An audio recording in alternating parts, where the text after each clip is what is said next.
It's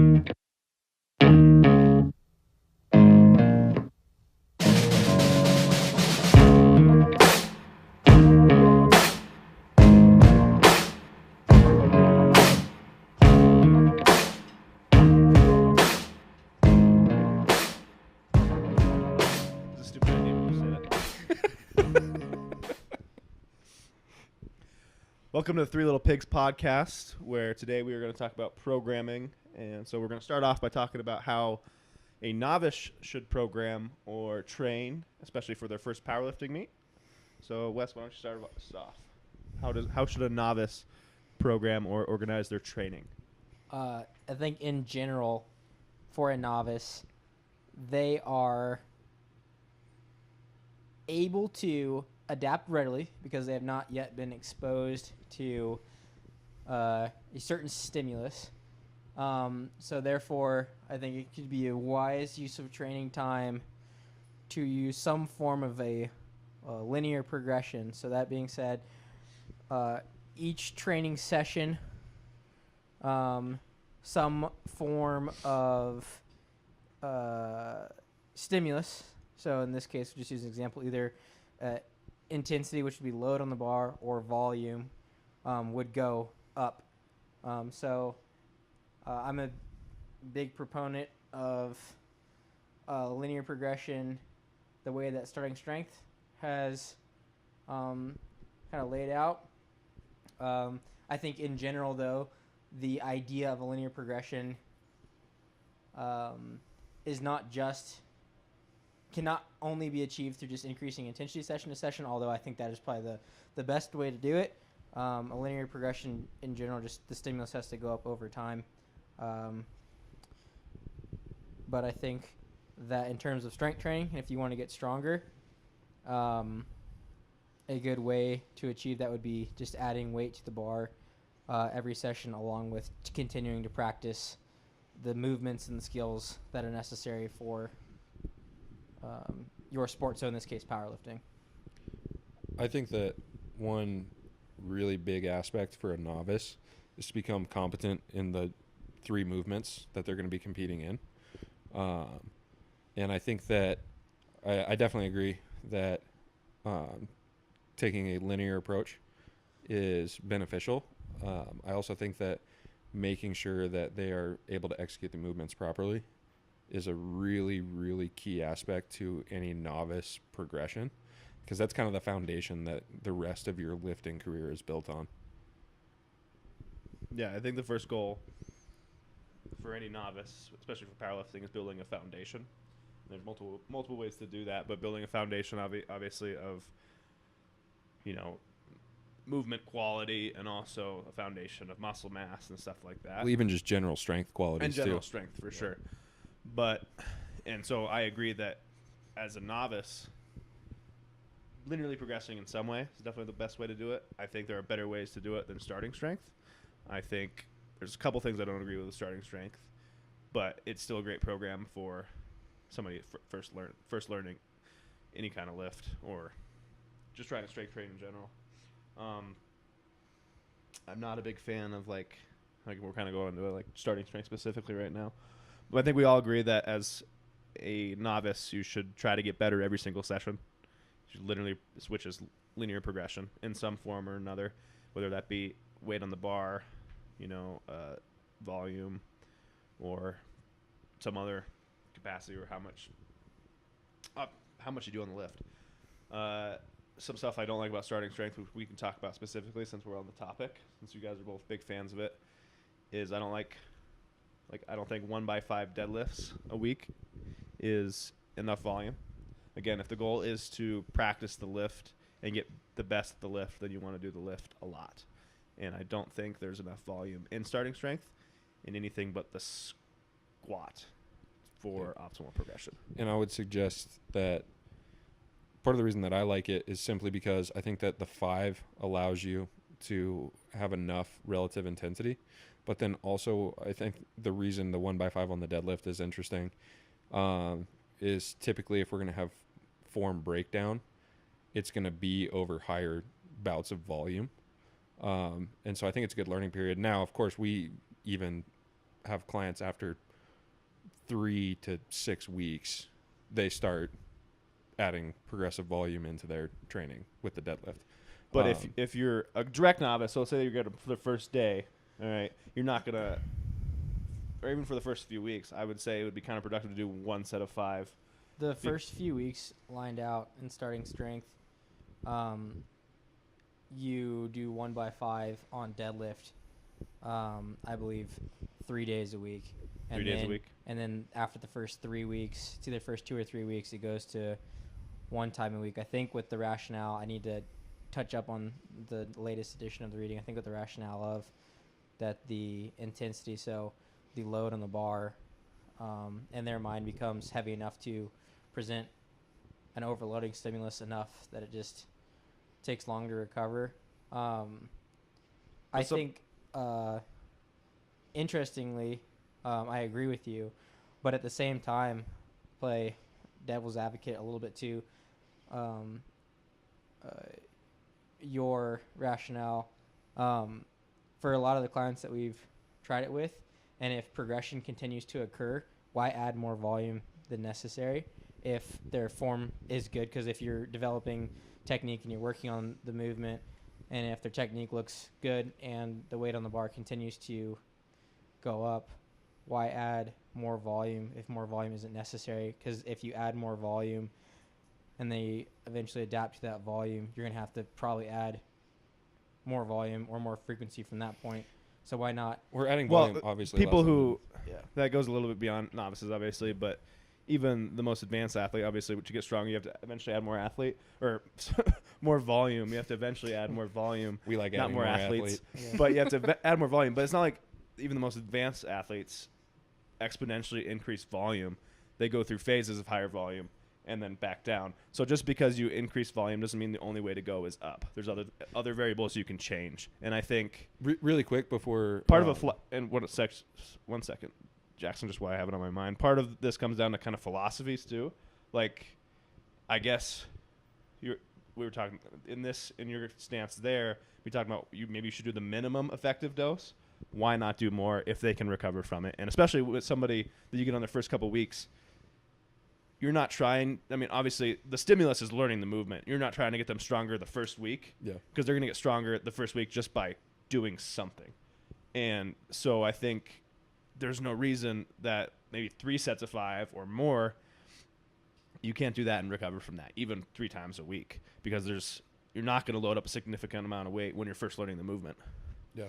And I agree with that right off the bat. I mean, that's why we kind of have, at least the way that we teach it, we have a 1 to 3 week time period where it's dedicated just to movement quality. Mm-hmm. But really quick, before we kind of progress with this, do you guys want to explain intensity, volume, linear progression, all of these terms before we kind of go deeper into this? Yeah. So I guess I can start, and then Wes can back me up with for sure. Whatever. So obviously volume in a powerlifting sense is usually equated to load. So some people would say sets times reps. I would say it's sets times reps times weight.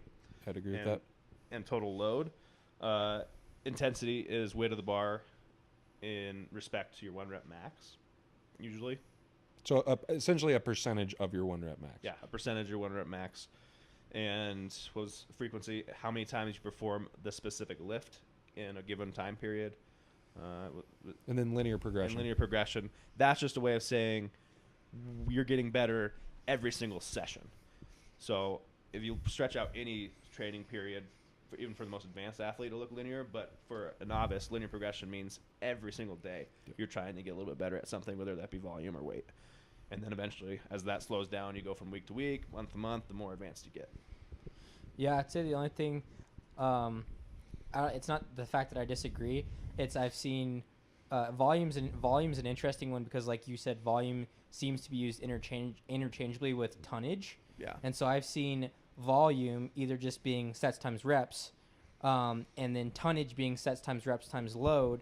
So basically saying that there's a relationship. I like this method better, personally, because I like the idea that volume is sets times reps, intensity is the load, and so tonnage would basically be, you have to realize there's a relationship between volume and intensity. So by breaking it down to those components, it allows me to talk to my clients and program for myself a little differently. So if I say, hey, we're going to increase volume, I mean, we're either going to increase sets or reps or both. And if I say we're going to increase load, it means we're dealing directly with intensity. And basically those would come together and make up what I would define as tonnage. That's been used before, but what Shannon said has also been used. I've seen volume and tonnage being interchangeable. So I think it's important whenever you have a discussion with your coach or you're having a discussion like we're having today that you define your terms. So that way you're all on the same time. Because if I was defining volume today as sets times reps and Shannon and Jackson were defining it as sets times reps times load, that's different things. You know, they're similar, but they're different. So I think it's important that when you get into a discussion that you define your terms. So yeah, those are the only things that I've seen slightly different. But yeah, frequency would be basically how often something occurs. And this can get kind of in depth, I guess, because you can have total training frequency. So that'd be how much you're actually training per week. But you can also have specific movement frequency. So like, for example, if you squat 3 times a week, you have a squat frequency of 3 times a week, but you might train 4 times a week. So you could have a total training frequency of 4 times a week. So frequency can be used to define total training frequency or frequency of a specific movement. In terms of training variables, it's usually used as lift per lift. Yeah, absolutely. Yeah. And I think you brought up the whole volume and tonnage thing. I think that's a very more important distinction as we talk about more as we get more advanced too. The volume of just sets times reps is, I'd say, more applicable for a novice for sure. Because who gives a shit about the tonnage when it's 3x5 at 95 pounds? Especially when it's a linear progression too. When your only goal is to add X amount of weight to the bar for however many weeks until you start adding more reps or whatever. But again, that could be X amount of reps or X amount of exactly tonnage too. But I would so now that we've kind of defined those terms, let's take it back to where we were. One thing that I do like about because even what Wes and I teach isn't a straight out of the book starting strength method. Yeah. What we like is a 3 sets by 5 reps linear progression, starting at a weight that allows them to have technical mastery before we start progressing them, essentially. And there's 1,000 ways that you can run a linear progression. Yeah. But here's the reason that I like the 3x5, considering that we're going into the realm of how do we take a novice to become a power lifter, is the 5 rep is interesting because right off of the bat, I think that it gives them enough practice with that movement, but not so much because there's a fine line. I think that especially once you start getting past that 8 rep range where movement patterns can start getting lazy. And the only way to keep them from being or stop them from being lazy is to drastically decrease the intensity. And then you don't have those general strength qualities that we like to see from a novice before they convert into a power lifter. You know what I mean? Yeah, I would agree. And even though I don't run starting strength, practically do right out the vanilla form. I also do 3x5 just because it's a nice number and you can progress with it for a while. I don't think there's anything special about 5 reps. It's not a magical number. I don't think you see any more breakdown at 6, 7, or 8. No. And I think you guys know that. I'm not saying you think that. What do you think?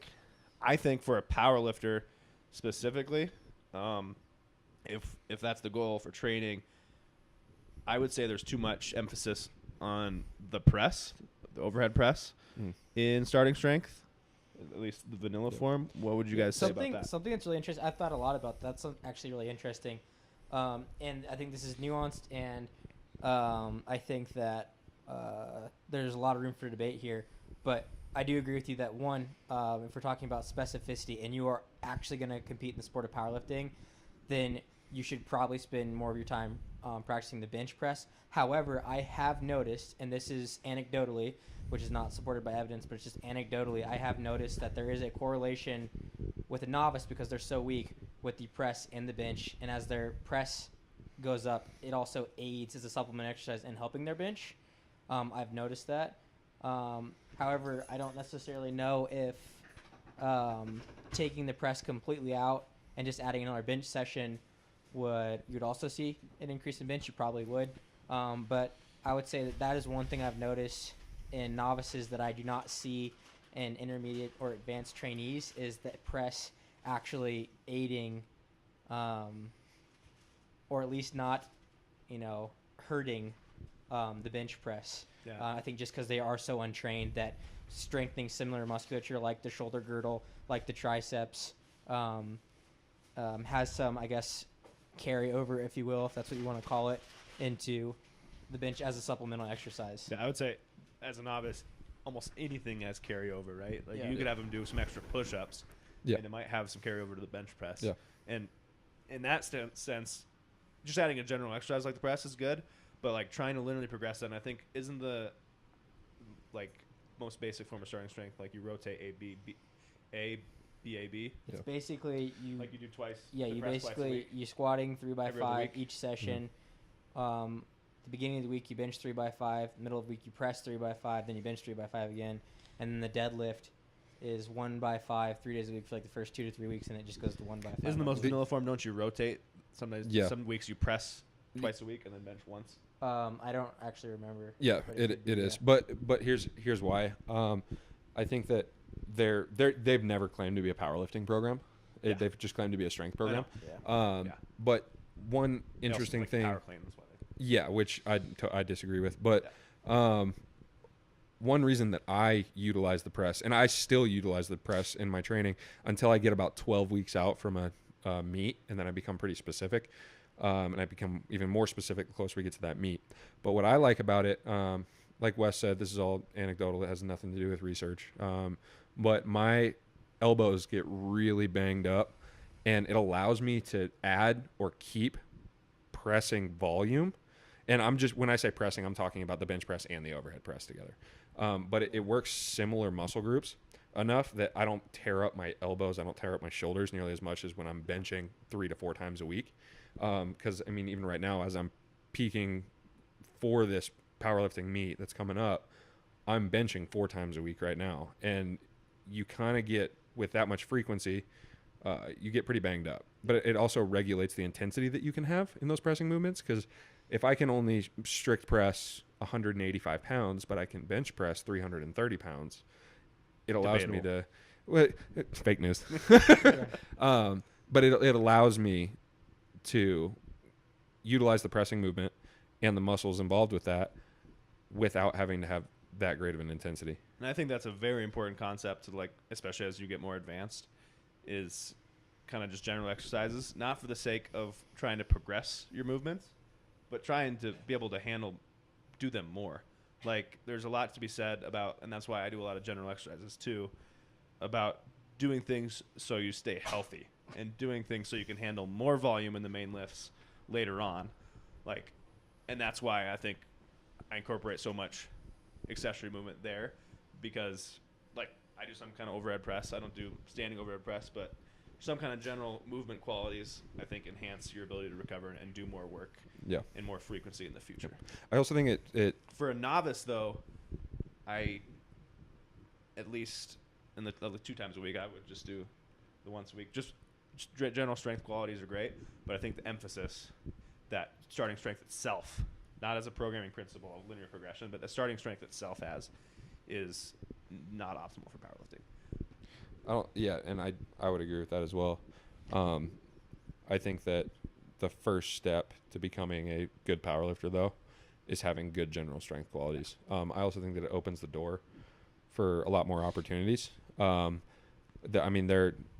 Not everyone just comes out of the gate wanting to be the best powerlifter ever. They do it because it's fun as a recreational sport, but then they want to dabble in strongman. They want to dabble in, whatever the case may be, where the press is actually still a good movement and it's actually a competition movement.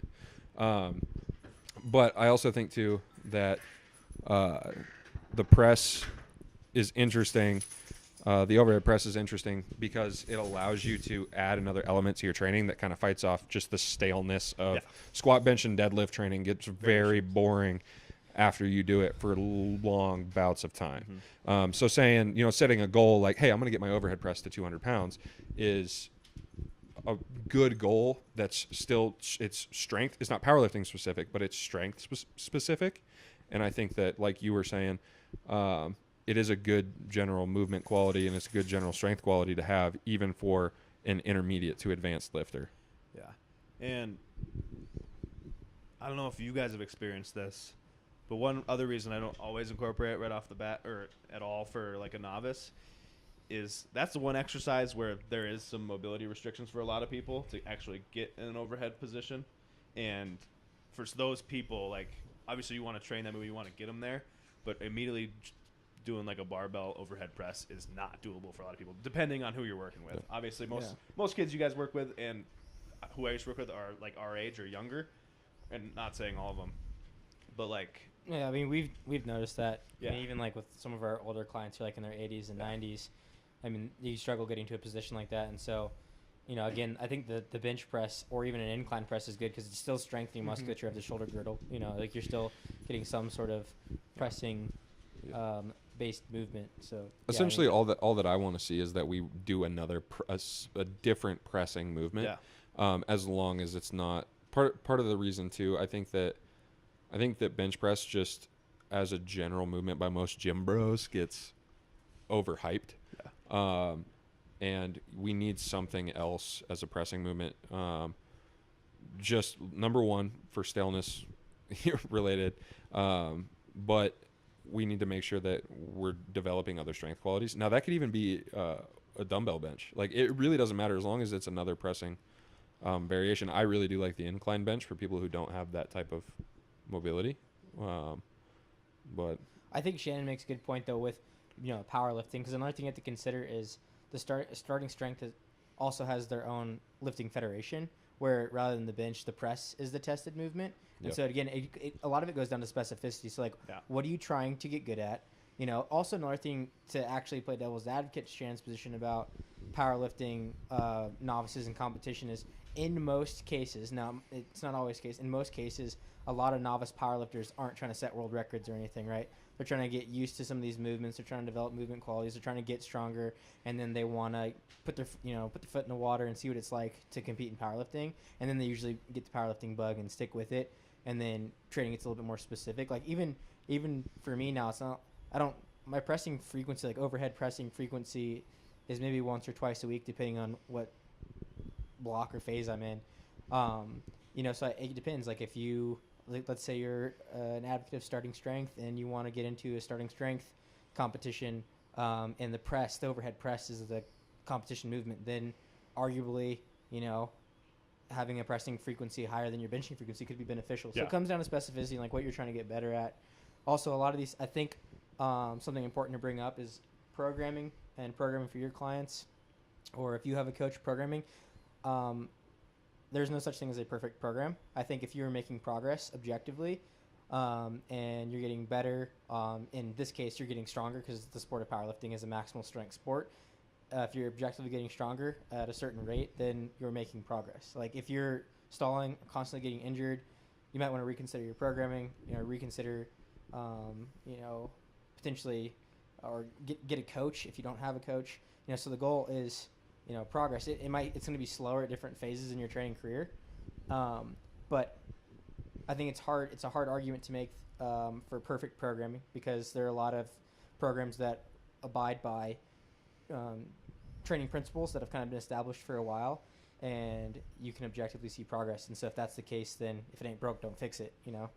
I agree completely, but I think at the same point, I mean, the whole purpose of talking and learning and trying to improve your programming capabilities and other people's and just debating it is to get as close to perfect programming, or optimal would be a better word, programming as possible. Because as we talked about before, like it could be a pretty shitty program and you can still make progress depending on the athlete. Yeah. Like just because progress doesn't necessarily make it a good program, but what does is that kind of everything has a purpose, and like there should be a reason. And if we're talking about making a good coach, you should always have a reason for why you do something and what you put into a program, and like be able to explain your rationale. But I think there's general qualities, as you said, that good programs have. Oh yeah, and that's what I mean. Is, yeah. And in most cases, the argument that you just made, you do see that in a lot of very athletic populations where you could have very crappy programming, and yet your athletes are fantastic and you look like a great coach because they make progress. However, you know, I would suggest that they may be athletic and doing well, but they might not be making progress. You know what I mean? Yeah. They might be freakish athletes already, and taking credit for that may not be because of your program. It might just be because of their freakish abilities. But yeah, I agree with you. I think that anything in general needs to be, if not evidence based, because there's evidence is conceptual. If not evidence based, then at least very rational or have purpose. Or have like a general or a wide base of applied proof rather than not always research based. I think one really interesting thing that you hit on that I really like is the optimal standpoint, because what's really interesting is that what's optimal for, and I think that this is where individual differences come in. Not everyone's a special snowflake, but when individual differences, I'll use my own example for this, right? Whenever I'm going through the summer and I'm doing some type of manual labor on top of wanting to train as well, my training frequency is not optimal for what a power lifter or in competition should look like. But for me at that point, optimal for your situation. For your situation. Yeah. And I think that that's a very interesting topic that doesn't get talked about a lot. Yeah. I think that programs get held to a certain standard, here's what you should be doing. But the real question is, okay, what are the other outside factors at that time, including, are you planning on competing? What are your goals for that point? And then also just where you are in your life for that time point. Yeah, I think that's a super important topic to discuss, because especially for us and for most coaches, we're not handling elite athletes that have all their eggs in one basket. Lives aren't all about powerlifting. Like most of my clients, their programming could be better. You could do more. But a good program is something that, again, we talked about, as Wes mentioned, that they continue to make progress, it's goal-orientated, and they stay healthy. Because most people that we're going to program for, powerlifting is a very, very small hobby. Yep. So the goal is to have them make continued progress and not get hurt. Yeah. And that's because that's the number one thing that will stall progress is getting hurt. So even with some of my clients, if you look at the programming, you could say, well, why aren't they pushing the intensity or the volume a little bit more? Well, it's because they work a full-time job and have kids, and this is something they do 1 hour a day, 3 days a week, and they compete once a year for fun. I think what's really interesting is that you have to keep, when we're talking about clients, you have to ask a couple of questions. Number one, are they progressing? Even if it's a small rate of progression, the answer is yes, good job. Okay. The second is, does your client enjoy what you're doing? Because if we're just going to look at, I think training has a compliance aspect just like a diet would, where if they will comply with that training program, even if it's a pretty slow progression, but they stick with that for a couple of years on end without getting injured. That's the other question. Are they injury free right now? If the answer is yes, then good job. You're doing what you're supposed to be doing. And I'm just talking for a general pop who's wants just general strength qualities. Yeah. But not everyone is like us where, as far as powerlifters go, we're kind of a weird bunch. We're that weird group in high school playing bloody knuckles in the corner just because we like pain and we can take it. But for general population, they don't want to go through the type of hardcore training that we go through. They don't want to have to deal with overuse injuries. No. And they don't care about,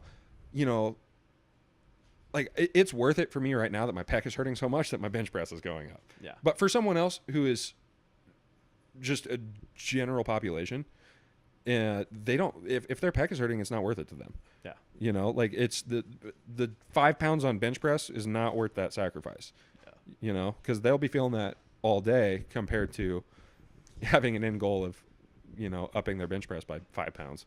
Yeah, I think that just goes back to knowing your population of interest, knowing the psychology of the lifter, knowing psychology of if it's just a client and they don't want to compete in lifting. In a previous podcast, we've made a good argument for strength training in general, whether it be for competitive reasons or just health reasons. But yeah, I think knowing their goals, because in the end, it really is, even in the sport of powerlifting, it's about longevity. You're probably not going to reach your peak until years into the sport. And then if it's just for the person who wants to get stronger and maybe compete once a year, like Shannon was talking about, it's just allowing them to comply to their program and have fun and then slowly make progress over time. So yeah, I think it depends on, or, you know, if it's someone who's trying to go to, you know, compete like competitively at nationals or worlds, or, you know, break some sort of record, then their mindset's different. You know, they're, like Jackson was saying, they're willing to risk pushing higher loads, higher training volumes, without really the I guess without worrying about the consequences of, you know, some of their I guess programming. Yeah. And so yeah, it just depends. You gotta be able to.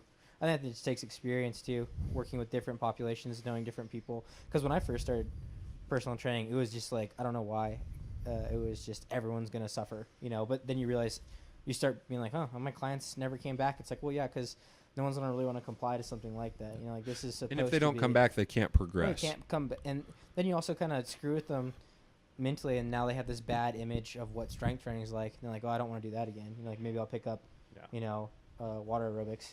Yeah. You know, So let's do this, because this is a topic that we could talk on all day, but maybe could be the last topic that we hit on. So how do we would say we've taken this novice? They have good general strength qualities. How do we actually get them to their first meet from this point? Yeah. So before we get into that, hold that point. While we were talking about starting strength, I just want to finish that conversation. Yeah, for sure. I had a question for you guys that was kind of brewing on. When you do that, like a linear progression, do you guys try to bleed that out for as long as possible?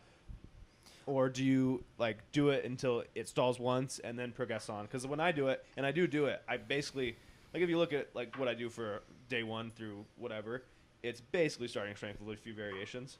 But I'm also almost trying to get them off that as soon as possible. yeah, I agree with you. I think that there's a fundamental misunderstanding of people trying to bleed that out for as long as possible. I think that tops that I usually don't call it quits after like one failed attempt, because I have seen multiple times that maybe it's just an off day, they didn't sleep right or something, they come back and they smoke it the next day. So usually, you know, you're it's pretty easy to tell when progress really starts slowing, and then when that starts happening, and that usually happens anywhere between like, I would say 5 to 13 weeks. The longest has been like 13 weeks, and that's been ridiculous. And I would say, you know, average is kind of somewhere in the middle there. But yeah, I think once you can no longer progress, again, the idea is you need to have some sort of stimulus that can allow you to, you know, recover and then adapt to it. And so I feel like from that point in time, maybe it's time to either introduce something a little bit more complex than just let's increase weight every single session. Yeah, because I've seen a lot of people who are very like starting strength orientated, like they'll run it, stall it, you know, deload for like go back a couple weeks, run it again, stall it in like 3 weeks, then run it back, and then try to bleed it out for as long as possible. Where I think if you stall, like you can, and especially if the goal is to stay healthy and, you know, make progress for as long as possible, going from like a daily linear progression to like a weekly progression, and then going on from that, like going from daily to weekly to maybe bi-weekly. So what I do with a novice, once the kind of linear progression of adding weight or whatever I do bleeds dry, I will just move on to a very basic periodized training program where basically they're hitting a PR at the end of like a 3-week, 4-week, or whatever 6-week training cycle. And I don't use percentages, I don't use RPE or anything like that. They're still getting better. They're just doing it slower. So like I will literally just back up. All right, they ended with 135 3x5. Let's end at this next training cycle in 3 weeks 145 3x5, and then periodize back from that. I think one thing that I do once we kind of max out that linear progression, I have the like kind of what do you want to do type talk, and I don't ask them as far as what do they want to do with training, but like where do you want to do powerlifting? Do you just want to keep training for general strength? Or are you trying to lose weight? Like, you know, we kind of have that what are you interested in talk, and then that kind of I'll take a similar approach to what you're saying, but it just depends on what that what their goal is after that linear progression. I just think that having a foundation of strength is so important. And then we can kind of play around with the, fun aspects of programming, which is, reaching other goals outside of just general strength qualities, because you already possess those at that point. Yeah. All right. So back to what you were saying, we have a novice and we're trying to train them for a power. Yeah. Like how do we get them? So they're at that point that I just talked about, right? Mm-hmm. They've maxed out their linear progression, and you say, hey, what do you want to do? And they say, I want to compete in my first powerlifting meet. Mm-hmm. How do you take them from where they are now to their first powerlifting meet? Yeah, so with a novice, I don't really even program out from a meet. It would just be like I said, like maybe little small training cycles trying to get them stronger, or trying to put on. I'll have, if somebody's maxed out linear progression, I'll have phases of higher volume and lower volume and try to periodize a little bit, so trying to go through a more of a volume phase to add some hypertrophy. But really, I'll do strength phases and stuff like that, just simple stuff leading up to the meet. I won't have them peak. I won't have them, do any heavy singles really. And I'll have them practice a little bit before the meet to go through, practicing the actual sport, but nothing like a hardcore peak or anything hitting super heavy weights.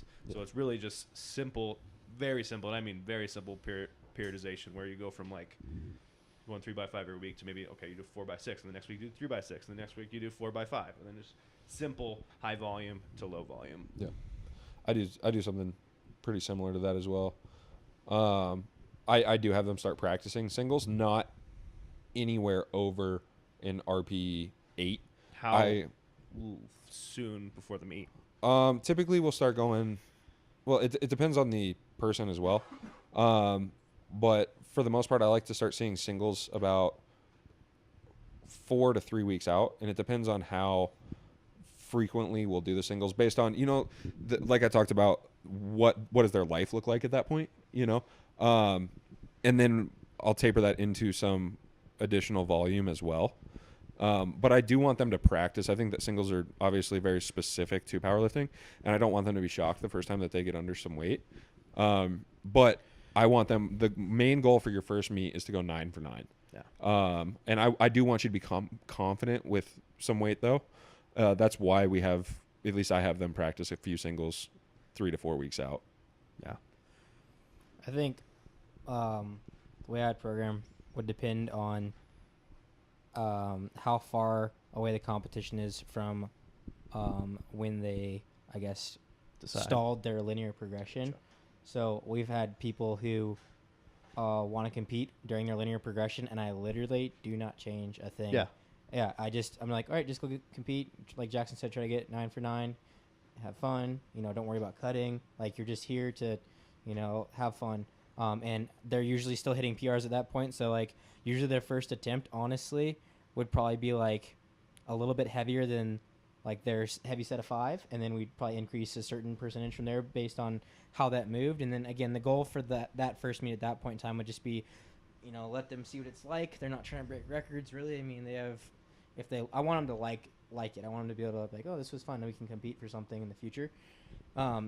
If they've already kind of maxed out at a linear progression, and we go on to a little bit more complex programming, it would just depend on how far away that meet would be, And you get, and the level of the athlete too, because you start programming for people that aren't novices. I mean, different topic, but like that haven't done a meet yet.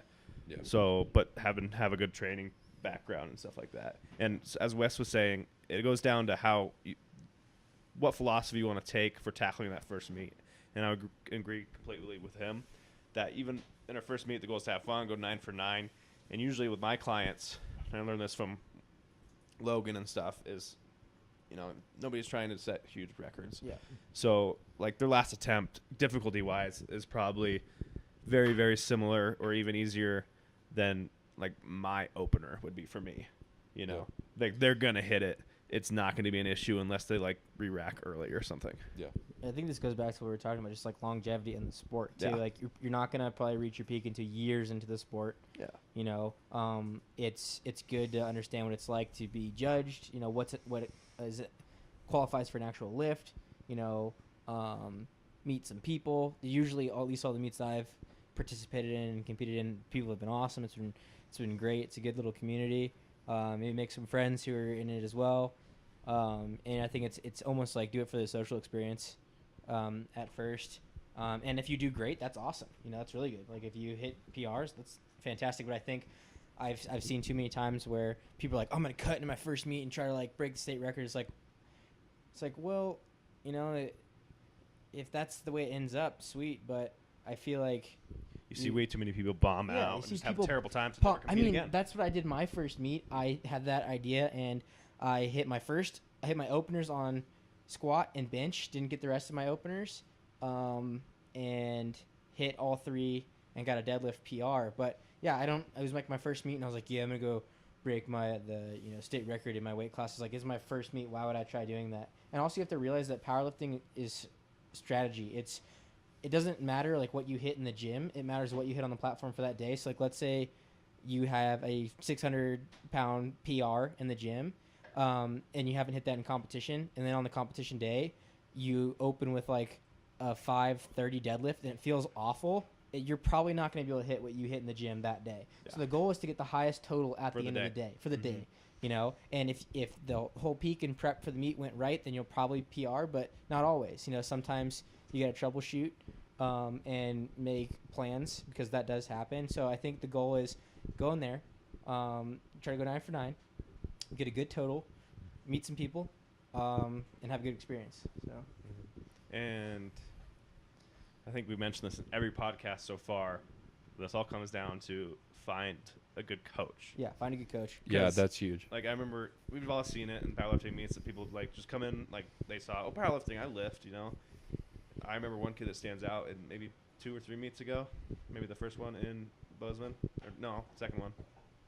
There was a kid just like squatting super wide, like an equipped lifter almost, and didn't hit depth on one of his squats, and just like felt terrible because he bombed out, and like that's not a good experience for anybody. So if you want, it's bad for the sport too. It's really bad for the sport. It's bad for the sport, and it's bad for your future career in that sport. Like if you bomb, you're not going to compete again if you bomb out your first meet. You're not going to want to do. Yeah, unless you're really involved in the sport itself or like around it.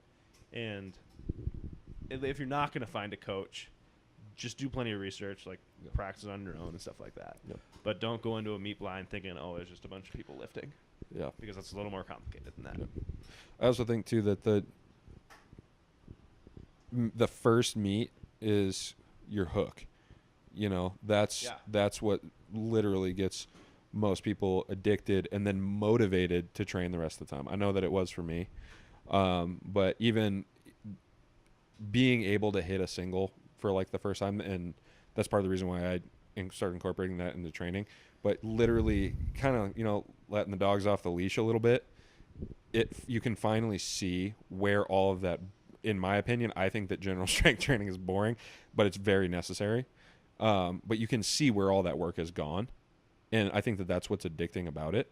So to go 9 for 9 and have fun with it and actually be able to push yourself can be a very, very great moment for that athlete. Yeah. And I think the most addictive thing about the sport, or most attractive, is the community. Like, I've never gone to a meet and not met friendly people. Yeah. Like, if we're talking about you surrounding yourself with like-minded, stronger, smarter people, a powerlifting meet is a place to find those people. And it's just a great community. Like, I've met, even when I was a week, my first meet, I competed at a very big meet down in Utah at like FitCon, and there was a lot of strong people. And here I was, 21, not putting up good numbers, but there's like guys pulling 800, setting world records that are like slapping me on the butt and saying like giving me high fives and like saying that was a good lift, and that draws people into the sport. Yeah, I think one of the reasons why that is people just realize how challenging it is to get stronger. Like you got to work hard. It's hard. This is all, the amount of weight on the bar is relative to the lifter, but it's still challenging. Like if someone's new to the sport and they deadlift 135, like that's still really challenging for them, even if you're deadlifting like 600, because that's challenging for you at your point in time. So people know what it's like to lift something that's challenging, and I think that and they've all been there. Respect that, you know what I mean? And we all start somewhere too. So it's fun to see people get into the sport, and I would totally Well, agree with encouraging people. I think it's really fun too. If we're gonna talk about that, I think it's cool to see people fight as well. My RPE 9 is the exact same as it feels the same on my back as a novice's RPE 9 would feel.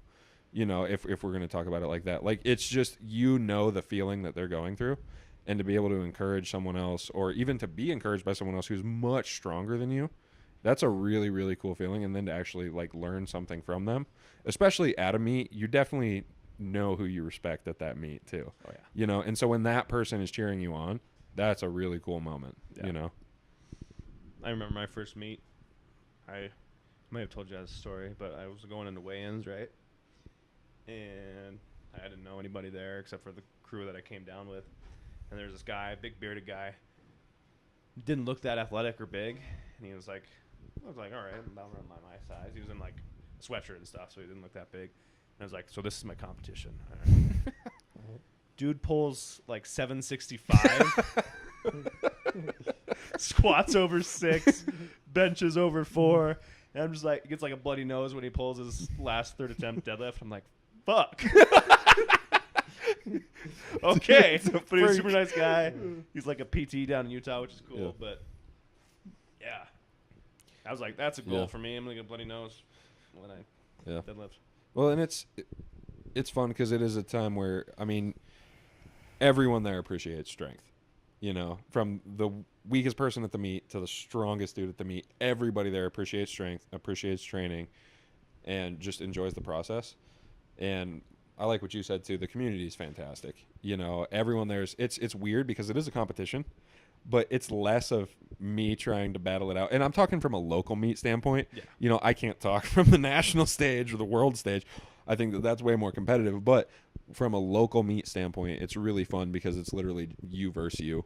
Yeah. Like, no one cares. I don't care about anyone else in my weight class, except for you guys. I'm going to beat both of you at this meet. As long as I beat Shannon. I'm going to whoop both of you. But even still, we joke about that. But the truth of it is, I want to see all of us pull really, really big PRs and set really big totals. Just Wes less than me. Just except Wes. No, but if we all do really well in this meet, that's awesome because that means that number one, it means that our training is going somewhere. It means that we're credible, and it also means that we practice what we preach. Mm-hmm.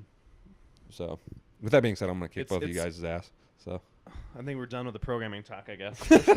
But we can still stay on this topic. I think if you're listening to this, you're probably from Montana. You're probably local because, we just started this. But the strength community, and specifically in Bozeman, but in Montana in general, it's cool to see it grow from like the first meet in Montana where nobody pulled 600. Or not first meet in Montana. First meet in Bozeman. We'll just say that. Yeah. Where not one soul pulled 600 to the last meet where we had somebody over 7. Yeah. And this meet where I assume there's going to be like 8 people pulling over 6. Yeah. I think all 3 of us will pull over 6. Yeah. Brad's going to pull over 6. I don't know who else. There's going to be a couple more for sure. It'll be so fun to watch. Yeah. I think that it's going to be really cool because everybody's progressing here. Yeah. And it's cool to see the same group get together again and again and just like see everybody progress. And it continues to grow, which is even cooler. Yeah, that's what I've noticed. Every single meet, it seems like there's like another 5-10 lifters. It's like, oh, awesome. People are coming from Canada. Calgary last time. People are coming from like Colorado and Utah and Idaho. It's like, well, this is cool. Yeah, and Scott and all those guys have done a great job locally putting these meets together too. Even as they've grown, they've kept it's rolling. Like, it's organized well. They've done a great job. So shout out to those guys. It's always cool every year too, working at BSB is bringing new people into the sport a lot because we've had conversations about other things, but as far as every year we still every meet we bring in like new people. Like Logan told me one day that all of his lifters at meets never came to him as powerlifters. So that means we have everybody who's competed from BSB didn't start as a powerlifter. So we've got them into the sport and they fell in love with it just from that. And that's cool too because that's kind of where we're pushing too. I mean, last meet we brought in 2 new lifters. This meet we're going to bring in another 2 new lifters. Yeah. And what's great is everybody's still competing, you know, and that community is going to grow. And even with, you know, 2 or 3 small strength gyms, if everyone keeps bringing 2 lifters, Yeah. 2 new lifters every meet, that's going to be a really, and it already is a really cool community, but that's going to be an even better community. Yeah. It'll keep growing, keep getting bigger in Montana. And the bigger it grows, the better lifters we're going to see. Yeah. Well, there's going to be some freaks that come out of the woodworks. Yeah. Justin's not going to be the only freak. Yeah. He's not even that strong. Pussy, if you're listening. You're welcome for that cue. All right, so I think we covered a lot in terms of novices. We kind of focus on starting strength, but I feel like in a novice conversation, that's going to be the meat of it anyways. I think in a future podcast, we should talk about more advanced terms. Yeah. Yeah. I think advanced training gets A little more complicated. More complicated, and that's why it's kind of hard to talk about, is because, you know, with a novice, you see kind of like trends and people being able to adapt quickly. Like, okay, like this is working. We're increasing the stimulus session. The session it's working. With an intermediate into an advanced lifter, especially advanced lifters, like you're not going to be able to do that. So you're basically going to have to take that and spread it out longer. It's like you still have the ability to adapt, but you know it's just going to take a lot longer. So you have to be able to figure out, okay, you know, how can I provide some sort of overloading stimulus in a longer period of time, you know, and get better. And it's usually in some sort of phasic structure, or, you know, there's different philosophies that have worked. And I think it just comes down to, you know, appropriate programming and some sort of, you know, long-term planning. But yeah, it gets complicated. Yeah, and I mean, we'll talk about it, but a lot of stuff works, but it gets, I wouldn't say heated, but everybody has their own philosophies. And everybody, you know, applies things differently. Too. Yeah, People, exactly. That's why, and I understand that because we own our own There's business. money behind it. Yeah, there's for sure. money behind it, and honestly, again, at the end of the day, like, it's really hard to argue for perfect programming, especially when all these guys are pumping out ridiculously good athletes. So something's working. Yeah. It also comes back to the optimal Yeah. argument again too. Yeah. Trying to fight to find the most optimal is the goal, but there's never going to be a perfect, or there's always going to be stuff that can be better or that could be changed. All right. I think that was pretty good programming / the state of Montana strength sports and powerlifting podcast. We'll see you guys later.